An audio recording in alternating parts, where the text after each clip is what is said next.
লক্ষ্মী ছানারা, আজ আমি তোমাদের শোনাবো লেজ কাটা এক শেয়ালের গল্প। কোনো এক সময় এক শেয়াল ফাঁদে পড়েছিল, আর যারা ফাঁদ পেতেছিল তারা তাকে মেরে ফেলার চেষ্টা করলো। কিন্তু শেয়ালের কান্না শুনে তাকে না মেরে তার লেজটা কেটে ছেড়ে দিল তাকে। শেয়াল লেজ দিয়ে প্রাণে বাঁচল বটে, কিন্তু তার লেজ না থাকায় নিজের আত্মীয় স্বজনদের কাছে যেতে খুব লজ্জা পেত, খুব অপমান বোধ করত। আর তাই মনে মনে ভাবল, লেজ যাওয়ার চেয়ে প্রাণ যাওয়াই বোধহয় ভালো ছিল। অবশেষে এই অপমান ভোলানোর জন্য সে একদিন অন্য সব শেয়ালদের সাথে ডাকলো, ডেকে বলল, দেখো ভাই, আমার ইচ্ছা তোমরাও আমার মতো লেজ কেটে ফেলো।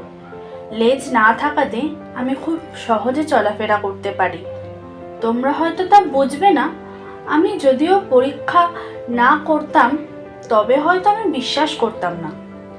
সুতরাং তোমরা ভেবে দেখো, লেজ থাকলে যেমন খারাপ দেখায় তেমন পদে পদে অসুবিধাও ঘটায়, আর লেজ রেখে শুধু শুধু ভার বয়ে বেড়াতে হয়। সুতরাং তোমাদের পরামর্শ দিচ্ছি, তোমরাও আমার মতো লেজ কেটে ফেলো।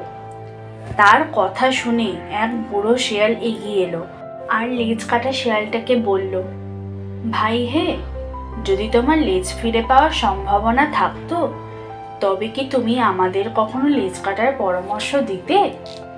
এই কথাটা শুনে লেজ কাটা শেয়ালটা খুব লজ্জা পেল আর মাথা নিচু করে সেখান থেকে চলে গেল। তাহলে আমার লক্ষ্মী ছানারা, আজকের গল্প থেকে আমরা কি জানতে পারলাম? যে ফন্দিবাজরা কথা দিয়ে তোমাদেরকে ভুলিয়ে তাদের নিজেদের কাজ আদায় করে নেবে, কিন্তু আমাদের সবসময় সতর্ক থাকতে হবে যে আমরা যেন তাদের কথায়, তাদের ফাঁদে পা না দিই। তোমাদের যদি গল্পটা ভালো লেগে থাকে তাহলে লাইক করো আর আমাদের চ্যানেলটাকে সাবস্ক্রাইব করো।